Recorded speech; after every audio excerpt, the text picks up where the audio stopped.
the 5 value drivers allow you to create a financial impact. In what ways is this solution going to help you save money? How are your fees turning into a high ROI? When you have a process, the process can be very formulaic with a lot of detail inside it, or it can be very conceptual and guided simply by a model, if you will.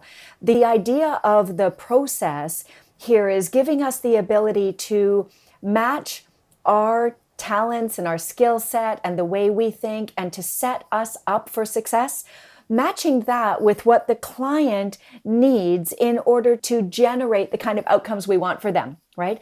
So designing our process in such a way that we are setting ourselves up and able to deliver the outcomes our clients need and want, and then making sure that the design of our process is such that our clients match with it and that they value that design and that structure. The other thing that the process is really strong for is when you can speak to process in some form, it also talks to developing trust.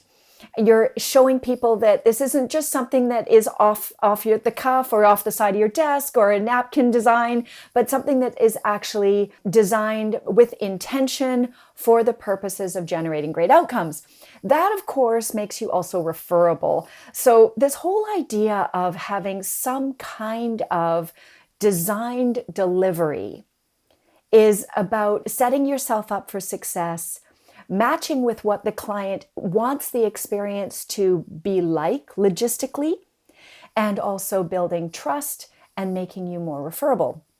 Then we also talked about the differences between meaning, the meaning inside the engagement, and whether or not it's meaningful. So there can be meaning in the engagement in terms of the bigger impact and what the intention is, but does that meaning inside the engagement actually meaningful for you, the supplier, and also for your client, the recipient of your services? So really nuancing between the bigger picture meaning and the sense of how meaningful it is to you and to the other was something that we explored again at length and really, really valuable.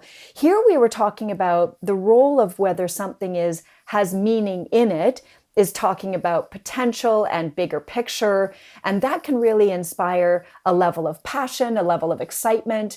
But what really kicks in is when that meaning is meaningful for you personally. So that's making it very much about you, the individual. The more meaningful an engagement is for you, and the more meaningful an engagement is for your clients, the more elevated the value exchange is, because they are attributing more to it than simply just doing the work and getting it done. There's bigger impact in some form that is meaningful for each of you individually. What I want to offer today is to take those ideas into something even more valuable. So when we talk about valuing services, this time let's add tangible numbers, if you will, to the value of your services and how you actually value what you're doing so that your clients value it as well, no matter what your fee structure is. So in this conversation, I want to lean into the 5 value drivers, which were actually outlined for me many years ago by a colleague in sales training. His name is Rob Malik. So Rob, in his book, essentially talks about the 5 value drivers. And these drivers allow you, or enable you, if you will, to create a financial impact and more meaningful impact for your clients so that they can attribute more value to what you do in the way that your offer is structured, delivered, and how it feels. So the 5 value drivers are essentially, first one, does this help you make more money? If so, how much? Right? You want to think about how does it help you make more money? So that's your financial ROI. Then there's another side of that. How does this help you save money? In what ways is this solution or this transformation, the change you're looking for, going to help you save money? And putting a number on that. How much money and why? Like in what ways? Get them to start attributing tangible outcomes around money and ROI. So those are the first 2 value drivers. The third value driver is around time. How will this change that you seek save you time? It may not be you personally. It may be time inside the organization. It may be time for your team members. And what is that worth? By saving you time, what does it give you access to in the future? What does that create in terms of possibility? And what is that worth in terms of dollars? So that's another piece. The fourth value driver is around simplicity or ease. How does this change or this outcome make your life easier? And because your life is easier in those ways, what is that worth? Because it opens up something different for you, right? So here you may not have financial value. A simple one might be it makes my life easier because I don't have to bring work home with me. I don't have to think about it. I will have peace of mind knowing that we have a process in place, for example, if you help doing that. So if you don't have to take work home with you in the afternoon at the end of the day, how does that impact your life at home? And what is that giving you access to in your relationships or in your health or your well-being or what have you? So that's the fourth value driver. How is it making your life easier?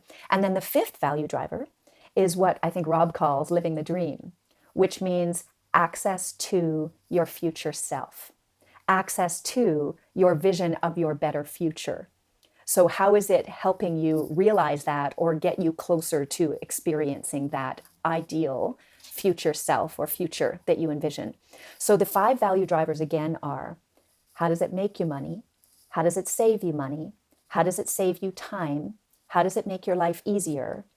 And how does it help you live the dream?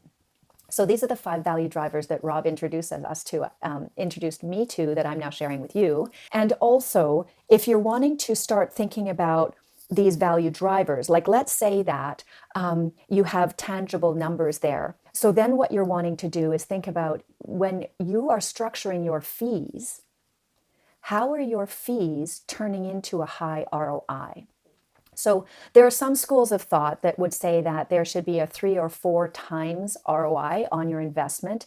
Some might say as much as 10 or more times the ROI on your investment. And the second part that we want to be thinking about is once you start realizing what the value is that this client can experience in terms of specific ROI, then it's a matter of whether or not the fees that you charge can be turned into a high ROI by that client. So for example, let's say that you're a $100,000 consultant and you're working with, or you could be working with a client who is charging $50 an hour. It is very unlikely that at $50 an hour as a solopreneur, that individual is going to be equipped with a business model in their industry that can help them turn that $100,000 into $500,000 or more.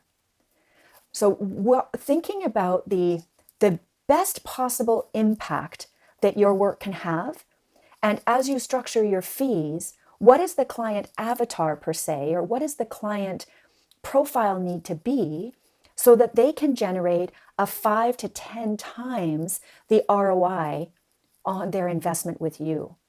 Being highly cognizant of the fees that you charge versus their ability to turn those fees into money. Matching that is going to be very important. So figuring out the qualifiers for your client profile that ensure that they are set up to experience the highest and greatest value from their investment in your engagement. That's the second part about understanding the value of your services. So your services may be valuable at $100,000. That $100,000 fee may be very, very inexpensive for a multinational company because they can turn that 100,000 into millions because of their scale and their leverage and because of your very specific talent. In which case you're probably undercharging because the potential ROI is very, very high. In the flip side of things, if you're $100,000 fee and you're charging that to someone who is charging $50 an hour, it's going to take them a lifetime to get that $100,000 back. So it's a poor investment for them, no matter how skilled you are. It's not the right fit because they cannot generate a high ROI on your work. Regardless of how valuable your work is, it's not valuable to them. So keeping that in mind, so this is where we get into this concept of valuing your worth, knowing what the kind of scale and leverage and impact your work can have in the ideal environment, in the perfect scenario that really fuels you and is full of both meaning and it's meaningful for you, understanding that and giving it a sense of worth, if you will, and then matching that to the type of client who can generate the returns on that investment in your services that will help them get a really high value outcome from the work that you do, both on a financial side and also in a time, ease, and live in the dream side. So I want to leave that idea, that concept with you, keeping in mind that we've got three major themes. We've got the themes of mastery, value, and purpose. And I want to invite you to explore this concept of valuing your services through the lens of mastery. And what happens with your mastery if you appropriately value your services by giving them a certain fee, if you will? How does the fee that you charge support you to be more masterful?